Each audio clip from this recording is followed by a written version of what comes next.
Sekolah banyak prestasi rupanya tidak serta-merta mendapat prioritas perhatian dari pemerintah. Inilah yang terjadi di SD Negeri 1 Sri Dadi, Kecamatan Kalirejo, Lampung Tengah.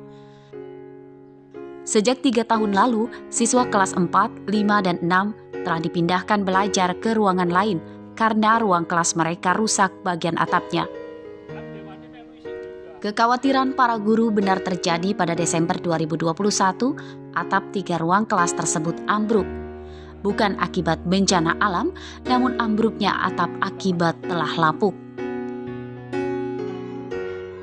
Para siswa kelas 4, 5, dan 6 kini bersekolah masuk siang, dan untuk kelas 1, 2, dan 3 masuk pagi.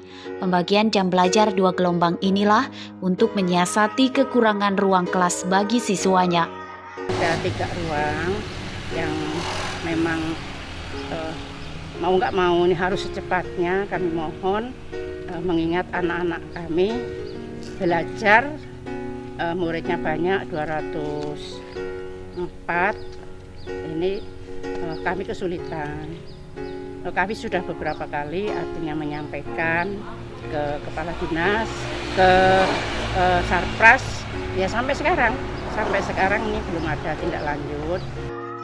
Permintaan bantuan perbaikan atap ruang kelas yang rusak telah diajukan ke Dinas Pendidikan Lampung Tengah, namun hingga kini belum direalisasikan. Kami selaku komite sekolah agar bisa pemerintah segera membangun sekolah ini untuk kenyamanan dan kelancaran belajar anak sekolah. Ada keluhan nggak pada orang tua melihat kondisi ini?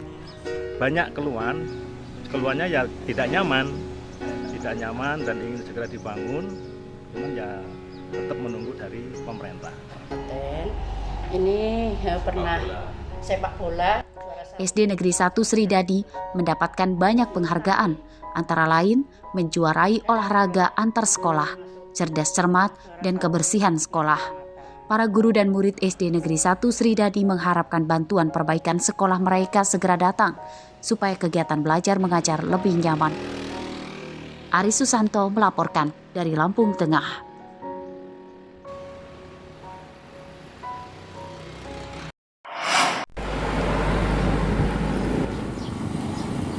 Sejumlah anggota DPRD meminta Bupati Lampung Utara Budi Utomo pada tahun 2023 memprioritaskan perbaikan jalan, sebab sangat banyak jalan di Lampung Utara yang saat ini rusak parah dan dikeluhkan masyarakat.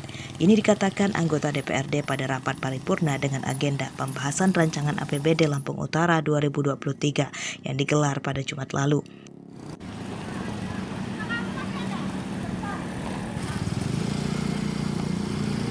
Jika dananya tidak mencukupi untuk perbaikan total, setidaknya ada penimbunan jalan yang berlubang supaya mudah dilewati kendaraan.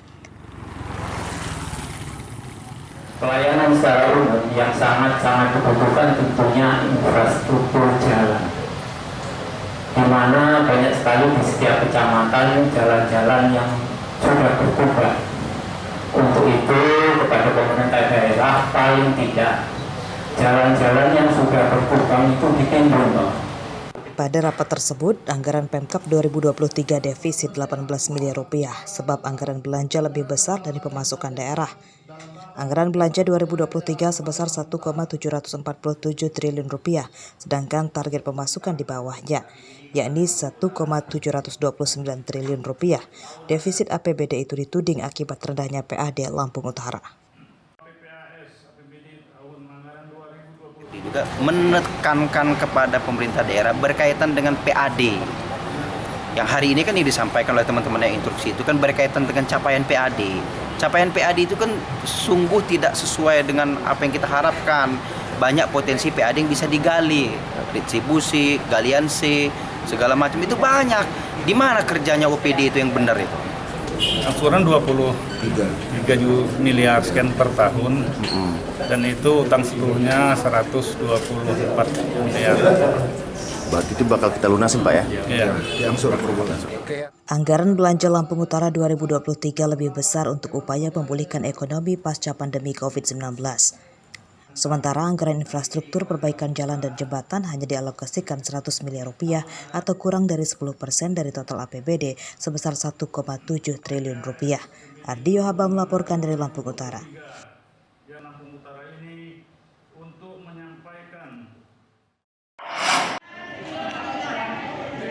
120 guru SMA mengikuti program tugas pengabdian mengajar ke sekolah di daerah pelosok diberangkatkan ke daerah tujuan pada Jumat siang.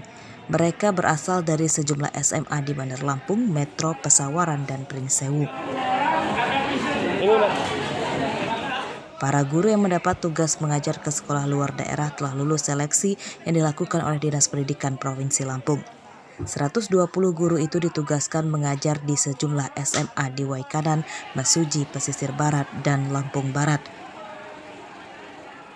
120 guru itu diharapkan meningkatkan mutu pendidikan di SMA daerah terpencil.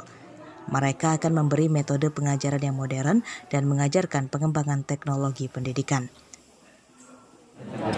Ini adalah menindaklanjuti janji kerja Lampung Smart School.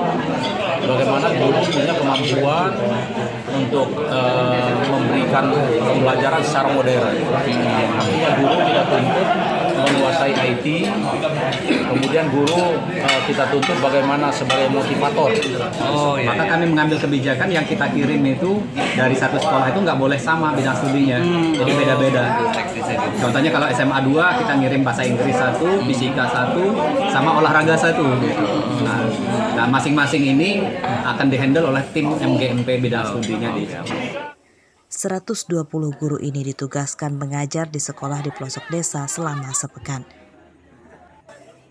Di mana nanti kami di situ untuk menularkan praktik baik kepada sekolah-sekolah tersebut. Dikarenakan sekolah tersebut kan kita tidak tahu keadaan siswanya dan bagaimana sekolah tersebut dalam menerapkan pembelajaran.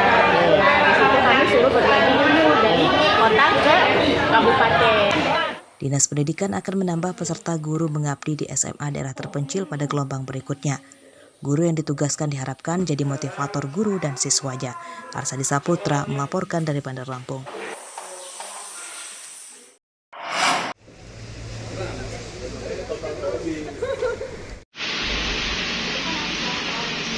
Tahapan pemilu baru dimulai, Panwaslu Bandar Lampung sudah menemukan pelanggaran. 13 partai politik diduga mencatut 21 nama calon Panwaslu tingkat kecamatan atau Panwascam yang dimasukkan sebagai kader. Pencatutan nama diduga tanpa sepengetahuan pemilik nomor induk kependudukan atau NIK yang bersangkutan. Polemik pencatutan nama itu dibawa ke rapat pleno Panwaslu Bandar Lampung Sabtu lalu. Dari 13 parpol yang dipanggil Panwas, 3 parpol tidak datang memberikan klarifikasi. Satu calon pendaftar calon anggota Panwas Kecamatan pada hari ini ya ada beberapa keterangan dari mereka, ada yang nggak tahu sama sekali, tapi ada juga yang mereka memang merasa mereka pernah masuk parpol tersebut dan bulan-bulan berapa gitu kan, udah agak lama juga mereka ngerasa sudah tidak terlibat dalam partai politik. Tuduhan Panwaslu dibantah oleh partai politik yang tertuduh. Pengurus parpol mengatakan memiliki aplikasi berbasis digital untuk memudahkan manajerial dan administrasi data keanggotaan. Namun setelah memeriksa kembali, pihak parpol mengklaim tidak ada nama calon anggota Panwascam yang terdaftar di dalam aplikasi. Dari pengurusan PAN sudah klarifikasi apa betul nama yang bersangkutan ini benar-benar ada di anggota PAN. Ternyata sudah saya cek, nggak ada nama yang bersangkutan ini tadi. Jadi mereka minta klarifikasi. Dalam rekrutmen ada 2 cara. Cara yang pertama itu operasi pasukan antar darat, langsung dikumpulkan KTP, kemudian dibuat KTA. Kemudian ada yang program DPP Partai Golkar itu membuat program yang pakai elektronik. Jadi KTA elektronik itu siapapun bisa, dimanapun bisa masuk langsung. Itu aja tadi. Masalah ini mencuat pada tahapan rekrutmen anggota Panwascam Bandar Lampung. Sejumlah pendaftar keberatan digugurkan karena dituduh sebagai anggota partai politik. Sesuai aturan, syarat menjadi panitia pengawas pemilu adalah harus netral dan tidak terlibat dengan partai politik manapun. Jeffrey Arifin melaporkan dari Bandar Lampung.